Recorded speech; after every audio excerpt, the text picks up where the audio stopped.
Hello बच्चों, let's read the question. Low melting point is expected for a solid. Option A ionic solid, option B metallic solid, option C molecular solid and option D covalent solid. So question में क्या पूछा है कि हमारे पास ये जो given four type के सॉलिड हैं, इनमें से मेल्टिंग पॉइंट जो होगा वो किसका जो होगा वो सबसे कम होगा. सो पहले तो हम देखते हैं कि हमारा जो मेल्टिंग पॉइंट है बेसिकली वो डिपेंड किस पे करता है. तो melting point depends on first lattice energy, second enthalpy of fusion, third enthalpy of vaporization,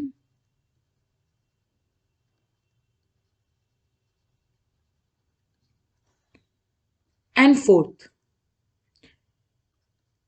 intramolecular, sorry, intermolecular, मतलब विद इन टू मॉलिक्यूल्स आप कह सकते हैं. Intermolecular force of attraction.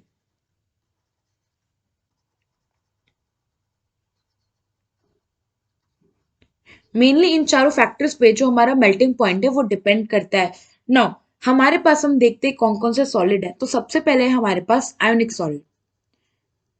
Ionic solid जो होता है इसमें जो हमारे मॉलिक्यूल्स होते हैं इनके बीच में इलेक्ट्रोस्टैटिक फोर्स ऑफ अट्रैक्शन होता है. Electrostatic force of attraction.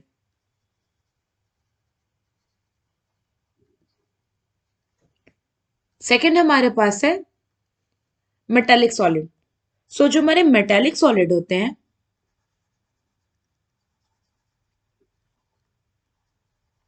इनमें जो मॉलिक्यूल्स होते हैं इनके बीच में मेटालिक बॉन्डिंग होती है.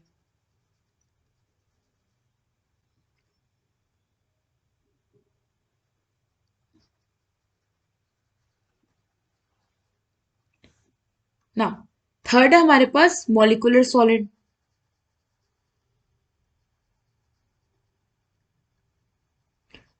सो मॉलिक्यूलर सॉलिड जो होते हैं इनके मॉलिक्यूल्स के बीच में कई डिफरेंट टाइप की इसके अंदर फोर्सेस आती हैं. जैसे कि हो गया हमारा dipole dipole force,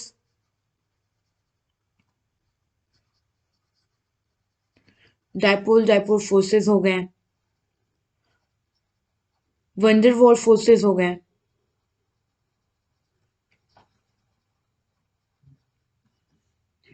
ion dipole force हो गया,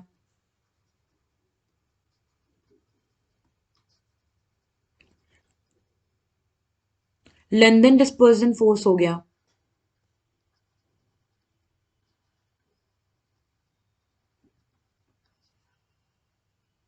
एक्सेट्रा. ये सब जो फोर्सेस होती हैं जनरली काफी वीक फोर्सेस होती हैं अगर हम कंपेयर करें बाकी के जो हमारे सॉलिड हैं उनसे. एंड फोर्थ है हमारे पास कोवेलेंट सॉलिड.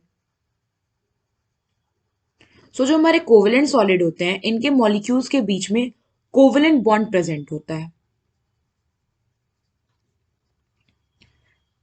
नाउ अगर हम ऑर्डर देखें बॉन्ड स्ट्रेंथ का ओवरऑल, सो ओवरऑल जो हमारे सॉलिड है इनमें अगर हम बॉन्ड स्ट्रेंथ या आप कह लो कि मेल्टिंग पॉइंट, सी अगर कोई सॉलिड है वो जितना ज्यादा स्ट्रांग होगा उसको मेल्ट करने में उतना ही ज्यादा हमें इनपुट लगाना पड़ेगा. So ionic solid, metallic solid, molecular solid and covalent solid, अगर हम इनमें इनके स्ट्रेंथ का ऑर्डर देखें तो जो सबसे ज्यादा स्ट्रांग होता है वो होता है अपना आयोनिक सॉलिड.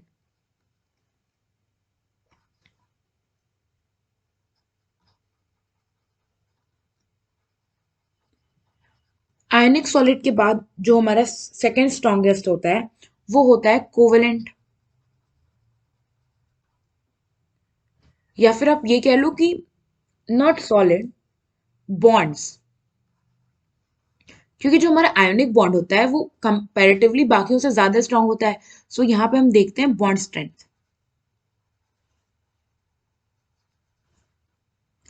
आयनिक के बाद वो हमारा कोवेलेंट बॉन्ड, कोवेलेंट बॉन्ड के बाद आता है हमारा मेटालिक बॉन्ड,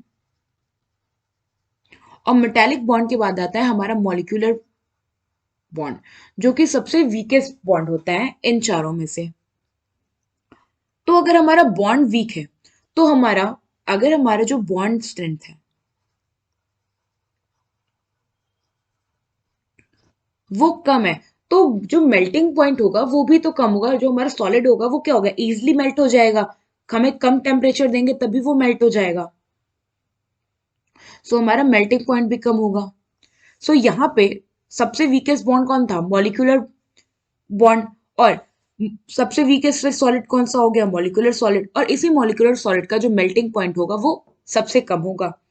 तो यहाँ पे जो हमारा फाइनली करेक्ट ऑप्शन है वो है ऑप्शन सी।